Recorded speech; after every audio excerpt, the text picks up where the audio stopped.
God gonna get that get back for you. He gonna do it.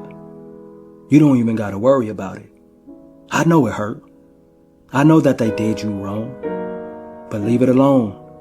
God saw the whole thing from start to finish. Every lie, every betrayal.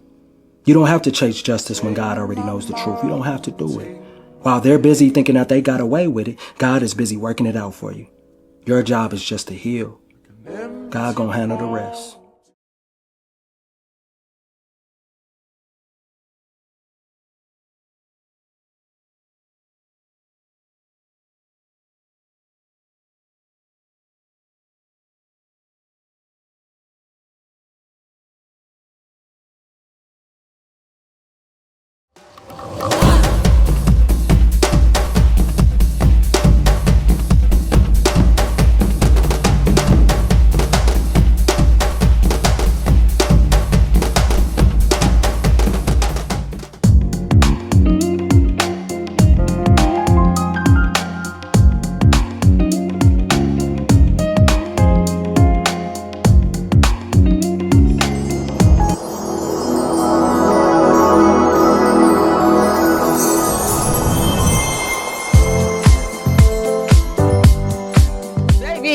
We have the t-shirts back in stock, my darlings. What is delayed is not denied. We have it in blue. Since you loved it so very much indeed, my darlings, you better go ahead and get your t-shirt before it sells out, because I just might go ahead and do a yellow t-shirt for you and an orange t-shirt. You have to bear in mind, Baby Girl is a small brand. We are self-funding here, so I can only do so much. But yes, the t-shirt is back and I am living and loving. I also have a surprise for you. Yes. You asked and I said, why not? We have brought the black t-shirt back. What is delayed is not denied. Are we living and loving?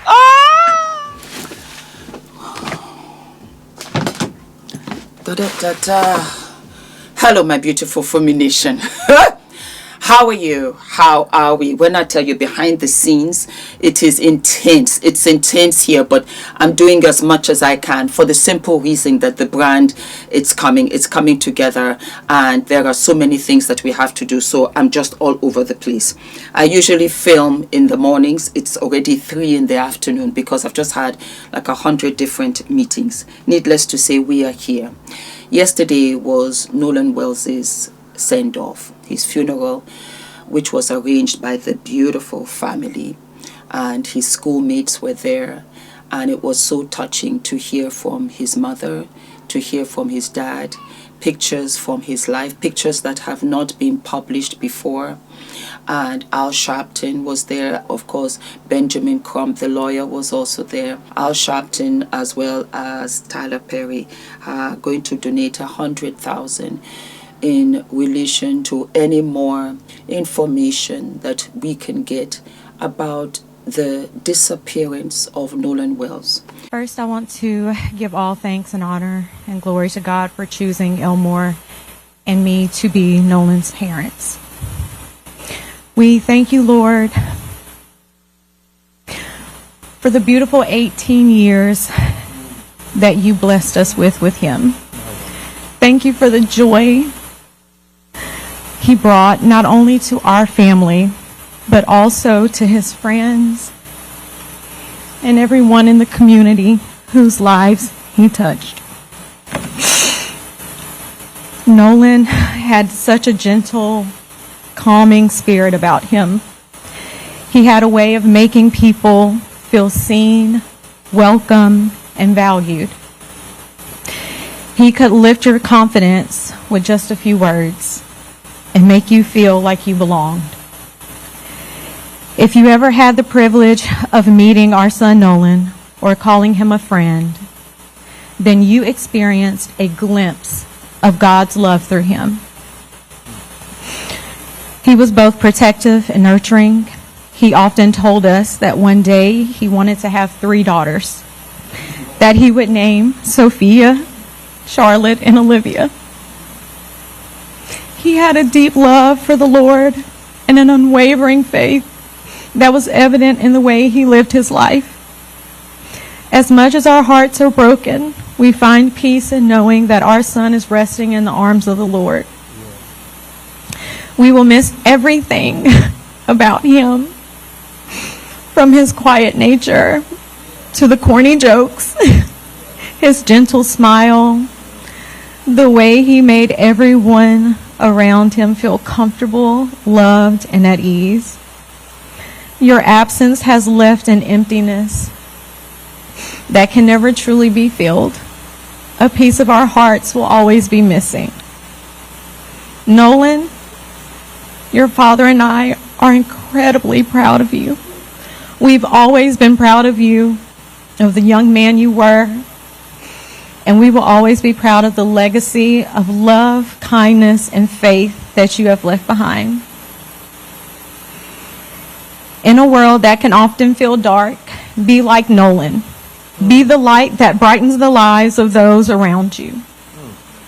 Be the warmth for those who may be feeling the coldness of the world. Love deeply, protect fiercely, and welcome others with kindness. And remain faithful knowing that God is always with you. Lastly, I ask that each of you keep Nolan's memory alive. Hold him close in your hearts. Share his stories and never stop saying his name. As long as we continue to remember him, his light will continue to shine through us all. Nolan, we love you. We'll continue to fight for you. Yes. And until we meet again, and thank you all for coming. I nicknamed you Mr. Cool Hands because it seemed like you was catching a touchdown every game. You wanted to be the best, so I poured all my knowledge into you that I could by taking you to the gym to work out, taking you to the beach to do drills in the sand, teaching you how to watch film, how to study your opponent's strengths and weaknesses, and you carried these teachings all the way through high school and had an amazing run. Also during that time, you met a lot of friends, you helped a lot of people, and you became well liked by many.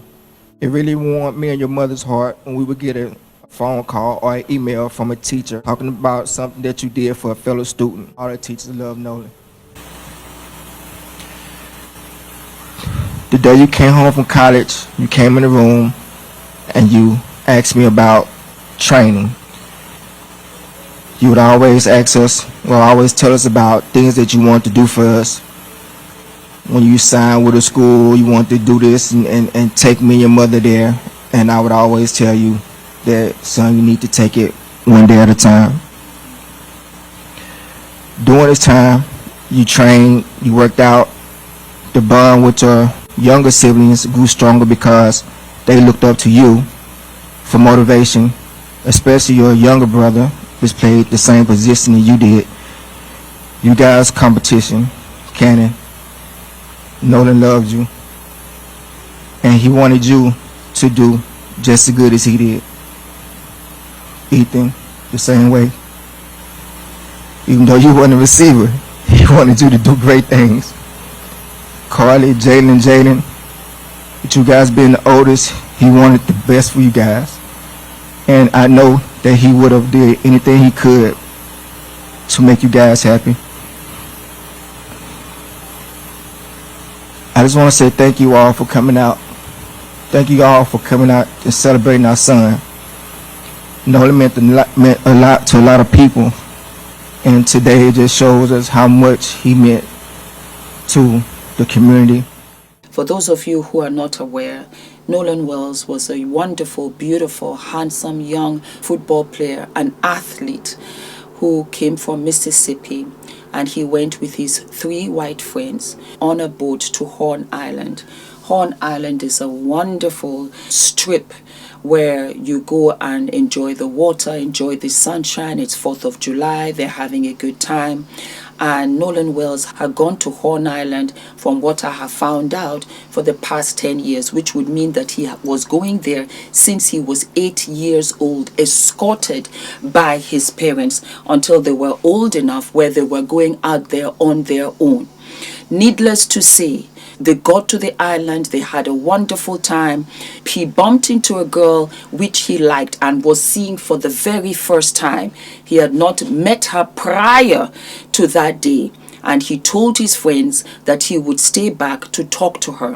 In so doing, he left behind his keys and his phone on the boat, which was bizarre, which is strange, because even in my hand I have my phone. Katie says she did speak to him, and then he went off to say that he was going to go on a boat to go back to land. Well, his mother called in the evening to say she had not seen her son, and that was the beginning of the end. Nolan's body swam ashore, or was found 2 days later. And you can imagine for any mother. His friends deleted their social media accounts. His friends lawyered up. All of his friends were white. He was the only black boy there. And when his phone was retrieved, there were messages that were missing.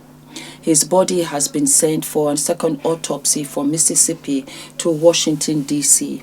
And it has now become an international firestorm of a case where we are clueless as to what happened to Nolan.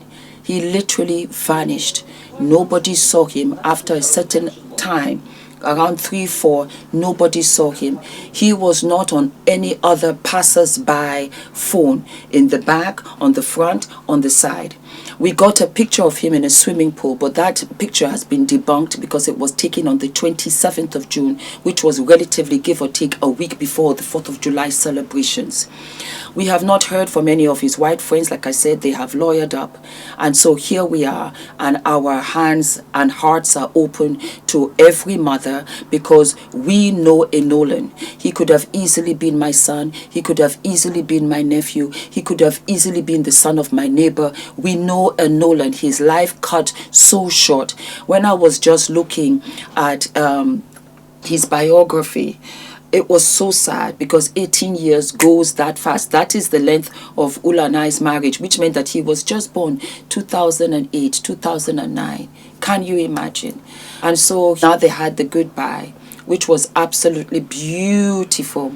The day before, the mother received a letter in the mail. I covered that as well. And it had a picture of her in distress with Al Sharpton to one side and Ben Crump on the other, with dollar signs saying that there was no sincere interest in the case other than money. I've already told them, get the forensics, get the fingerprints as well as yours, so that they can find out exactly what post office this came from. And so we also have Nancy Grace on the case, and we also now have our Kunjun Navy rescuer, who is going to reveal to us the condition of the body when it was found. His name is Brian Trasher. So let us go ahead and take a listen. You were involved when the body was eventually located and found. What can you tell me about the state and position that the body was in that hasn't been reported? Yeah, so again, just to put it into perspective, it was, I'm told it was about 08:45 on 6 July when a park ranger on Horn Island discovered the body, called it in to law enforcement. We had, myself and the gentleman who donated his plane that day, out of Gulfport, we had been flying for about 2 hours at that point. We were making a track going from Horn Island over to Ship Island down to Chandelier Island, which is south of both of those islands, about another 30 miles. So we were coming back up north towards the northwest tip of Horn Island when we noticed there were boats in the center of the island where there's a lagoon, and then we saw some boats approaching the northwest tip. And then when we got closer, we noticed there were two boats already parked in tandem on the beach. That was strange. It was a Monday morning. It was obvious they weren't fishing. So we descended and to about maybe 450 feet, 500 feet. And we could tell it was law enforcement boats, law enforcement personnel. So we descended maybe another 100 feet or so, circled around. And that's when I saw a law enforcement presence gathering on that northwest point. And then I noticed that there was what appeared to be a body right at the shoreline, laying face down on the sand. The implication is that this body had washed up, unfortunately, on the shore. That's what it looked like to me, yeah. Did you see any visible injuries or anything that you can speak to at that distance? No, from that height, right? So it's best I can do. The description matched Nolan Wells. It matched the area. It was the area where we were looking. So I had good reason to believe, even before I heard from the sheriff's office, that it was him. The swim trunks appeared to be similar color to what was reported. The one thing I'll say about the condition of the body, and again, I want to stress very, as much as I can, that I'm at 450 feet in the air. So I did not have a good ground's eye view look. But normally when a body's been floating, you'll see some bloating and whatnot. He wasn't in the water that long. The water temperature was high. He has a low body mass index, so both of those factors together. Normally we'll look for a body to pop up on about day 4, but we knew it was possible he could pop up as soon as day 2, and this was day 2. Again, the body, I'm trying to think of the most respectful way to say it. The body did not seem at that height to be disproportionate to the way it should look. Now, I could not get a good look at his face. I could not get a good look of the front side of his body, which was on the beach. I was really looking at his back of his legs, back of his arms, that kind of thing. And so that was my vantage point, and I just want to stress to everybody that that's not an ideal vantage point. It's just what I could see, and plus I'm flying at like 90 knots, so I'm going pretty fast.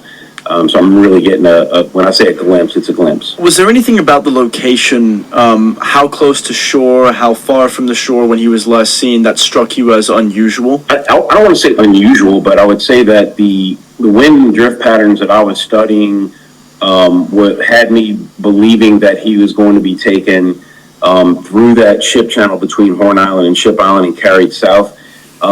It's important to also point out that just like maybe 6 or 7 weeks prior to this, there was a shrimp boat worker who had gone off MOB, man overboard, off of a shrimp boat in Pascagoula, which is on the coast, like close to Horn Island, and it took about a week before we found him, but he had washed up all the way down at the Chandelier Island, so that could have also influenced my pattern of thought, just because in a similar, he didn't go overboard on the island, but he was in a similar area, and he got carried through that channel.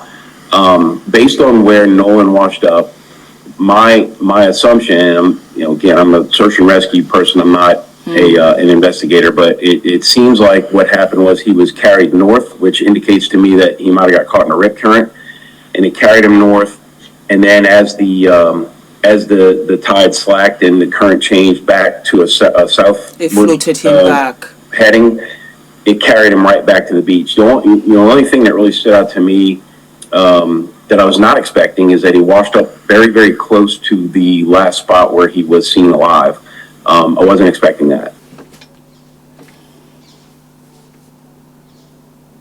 I did this because about 2 days ago we had 2 women who had said that when Nolan's body was transported in the ambulance, his body was face down, which is disrespectful. It should be face up, but that it was bruised and it was damaged.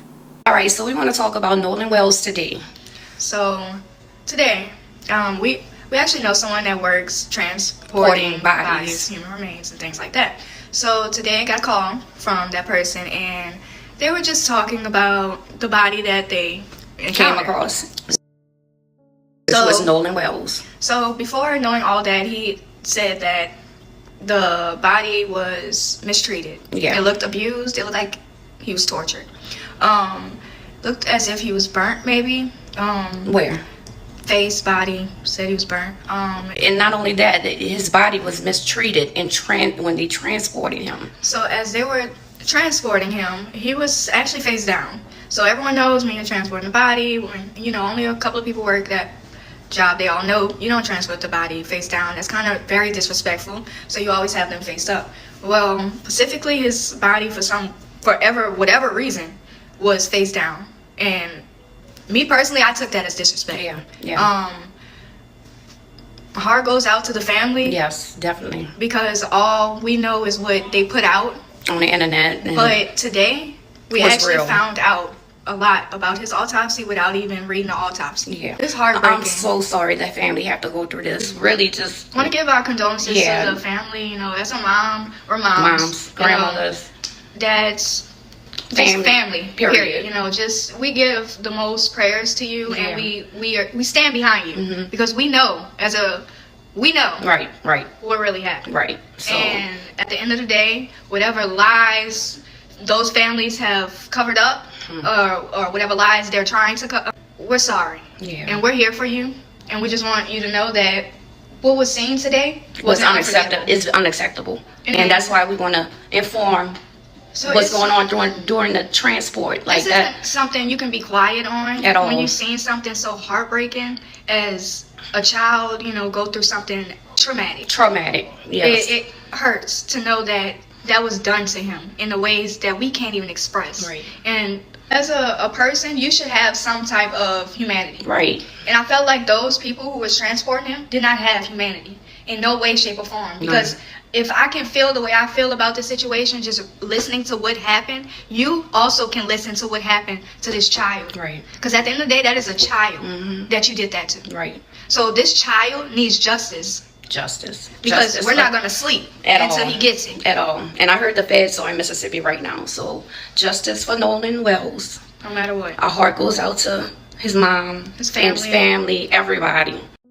And I wanted to follow up with that. And this is the Navy rescuer who actually found Nolan's body from up above and then gave the signals on ground and retrieve him.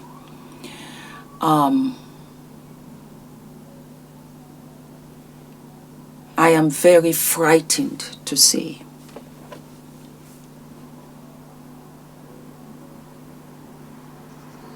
I am extremely frightened to say.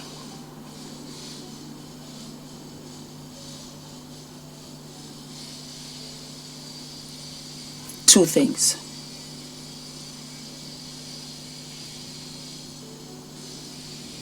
Whether something happened to him where he just went underwater. Whether he was too drunk or whether he was too intoxicated of whatever, or he had a concussion, 1, 2, 3, and the current took him. Or somehow he slipped, he fell, something happened.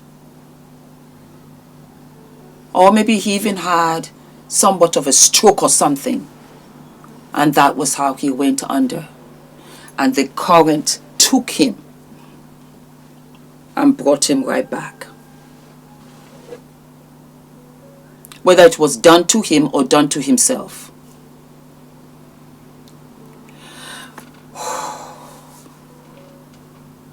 Because I lay in bed at night with my eyes wide open thinking, what happened to him? What happened to him? What exactly happened? Why is it that 200 people, okay, let us say 100, okay, let us even say 50, because so many had left, didn't see him? Didn't see him. Is it that easy to miss somebody like that? Do not forget to like, to subscribe, hit the notification button. Drop it down here in the comment section. And tell me what you think.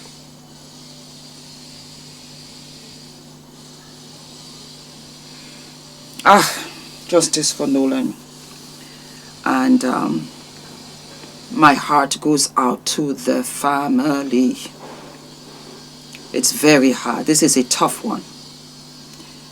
And everybody's talking about it. I'm here in the United Kingdom. And it's all over the news here too. Take good care of yourselves, my darlings. All of my love. I am so excited. I mean, talk about keeping it in the family. For those of you that don't know, I was a beauty queen. Yes, I was Miss West Africa 1990. Yes, decades ago. And then it's come back full circle with my beautiful niece Farah, who is competing to be Miss Alberta. I want you guys to sponsor, to support her. She has a wonderful support page. Please go right ahead and support her. Please, please, please. She is absolutely beautiful and amazing. I remember when Farah was born, and to see her now walking on stage and winning all of these beauty competitions just warms my heart. So I want to use my platform to spread the word out there. Please support my wonderful niece Farah and just click onto the link and give her all the support that you can. I will deeply, deeply, deeply I will deeply appreciate it. And Farah, congratulations. Congratulations. Well, you know you're my daughter anyway, because I don't have daughters. So you are my daughter. It doesn't matter who birthed you. You're my daughter. And I am so, so proud of you. Fumi Nation, this is the first. Yes, my darlings. The next generation doing wonderful and amazing things. And for Farah to walk out on these platforms and really follow in my steps, in my footsteps, I am absolutely speechless. And I want you to support her. Okay, all of my love. Thank you, thank you, thank you, thank you for everything. I love you guys. Mwah. Hi guys, my name is ENITAN, hair coach. I am UK's first ever hair coach and a trichologist. We are a team of trichologists and hair coaches here in W6 London, and we help those who are desperate and have tried and everything else has failed. We look after those who have chronic scalp concerns, flaky, itchy scalp that's been going on for many years. We help those that have hair loss that has progressed instead of improved, and we help those that just generally want to have a better understanding of better quality hair, length, volume, and reduce that dryness. Visit us by clicking